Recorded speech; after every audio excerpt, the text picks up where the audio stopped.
Sa baba. Sa ilalim sa lupa. Oh. Para malaman ko. Tingnan natin. Talagang mabigat talaga dito.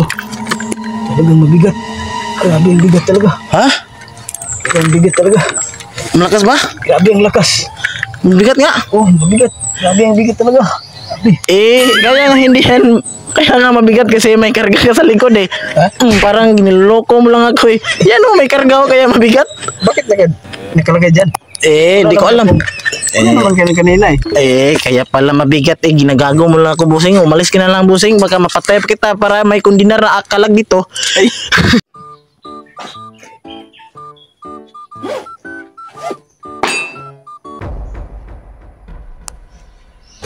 Parang may masamang espiritu ditong bahay na to ah.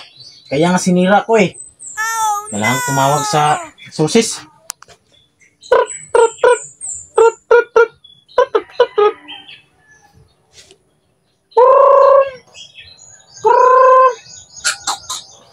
Hello? Ito mo ba yung yung resources kasi papatingnan ko kasi itong bahay namin kasi parang may masamang espiritu kaya nga sinira ko eh. Sige, salamat. A few moments later. Yes? Ito ba yung tumawag kanina ng kuhan? Pumasok ka muna, busing. Sige, pwede kong tumuloy ng pasok sa labas. Good morning po. Good morning din. Ikaw ba yung exorcist na tinawagan ko? Opo, ako po yun. Exorcist ka ba talaga? Ano yan? Kunta ko po sa ibang dimension. Yung microphone. Sige. Meron po akong mga kasama sa mga ibang mundo. Okay. Kaya ako po ang pumunta dito kasi ako ang pinakadabis na exorcist dito sa Pilipinas. Ano ba pangalan mo? Tamisik Vlog. Tamisik. Okay. So, anong gagawin natin? So, tingnan natin ang kuhan. Unahin natin yung kung saan ang mas komportable ka, saan unahin natin. Tingnan natin kung meron bang mga kuhan dyan. Sa mga espiritu? Sige. Boss, unahin muna natin ang kusina, boss, kasi lagi kasing may naghuhugas, wala naman tao. Sige. Sige.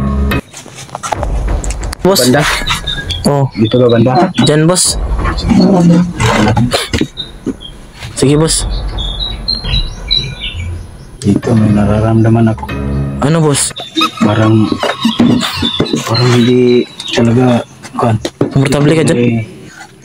May masamang espiritu, boss? Parang ganun. Tingnan natin dito sa pangila.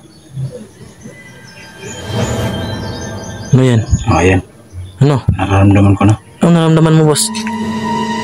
Parang basa. Anong basa, boss? Parang may tubig. Sa ano? Parang basa ang tubig. Ha? Parang basa. Parang basa ang tubig? Ginagago mo yata ako, busing ha. Uy! Kaya nga basa kasi tubig yan eh. Parang, seryoso ka ba talaga, busing? Seryoso ako. Sige, punta tayo sa... Mapriso ka! Kaya nga tubig yan, basa yan eh. Busing, ayusin mong trabaho mo, busing. Wala akong kita. Wala kang nakita? So dito banda, busing? Pero may nararamdaman ko dito. Dito ang side. Ditong side? Ano? Malawak siya. Ito ang kaniyang teritorya. Nararamdaman ko. Malakas na espiritu yan, boss. Parang talo ko sa bigat ng... Kapangyarihan niya? Sige, tulungan mo na ako, busing. Magbayad ako ng malaki. Ano naman, busing? Ano yan? Boss! Tulungan niyo ako. Magtawag ka ng espiritu, boss. Tulungan niyo ko dito. Napakalakas dito. Ang lamig. Ha? Grabe ang lamig. Anong lamig, boss? Grabe ang lamig talaga ang nararamdaman ko. Uy! Grabe ang lamig. Kaya nga malamig kasi open ng rep, busing. Ay! Rep yan eh. Sorry. Kaya malamig eh.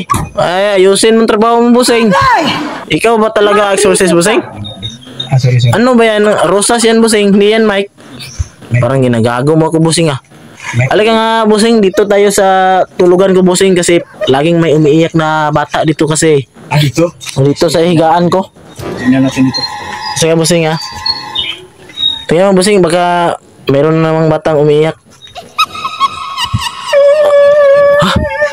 May umiiyak na ng batang busing. May umiiyak na bata. Boss. Uy. Ikaw ba lang umiyak? Kasi nakita ko kasi Jiro ang anak niya. Anak mo ba itong nagsulat? Jiro kasi sa exam Wag ka nang magkialam dyan Sabi ko, yung bata ikaw pala umiyak Anong iyak ba yun, bata? Sir, sorry po sir. Akala ko mayroong Parang ginagago mo yata ko, busing. Last na to, busing. Punta tayo doon sa tindahan na giniba ko kasi doon marang bigat doon kasi maraming mga patay doon nagpakikita. Pakikita doon Alaga, punta tayo dito, busing. Ayusin mo ang trabaho mo, busing. Malaki ang bayad ko sa iyo, busing. Sorry po. Talagang dito paglabas ko pa lang talagang malawak ang kanyang kapangyarihan. Ha? Paglabas ko pa lang talagang malawak talaga ang kapangyarihan niya. Parang dito meron dito. Parang nasa ilalim. Tingnan natin Sa ilalim? Parang nasa ilalim ng kanyang nandiyan siya nakatira sa ilalim. So, tingnan mo na dito, busing. Tingnan natin sa baba. Sa ilalim sa lupa. Para malaman ko. Tingnan natin. Talagang mabigat talaga dito. Talagang mabigat. Grabe ang bigat talaga. Ha? Ang bigat talaga. Malakas ba? Grabe ang lakas. Mabigat nga. Mabigat. Grabe ang bigat talaga. Kaya nga hindi yan. Kaya nga mabigat kasi may karga ka sa likod Parang niloko mo lang ako Yan may karga ko kaya mabigat. Bakit lagyan? Nakalagay dyan. Hindi ko alam. Ano naman kanila Kaya pala mabigat ginagago mo lang ako, busing. Umalis ka na lang, busing. Baka mapatay kita para may kondinar na akalag dito. Family Chic Vlog.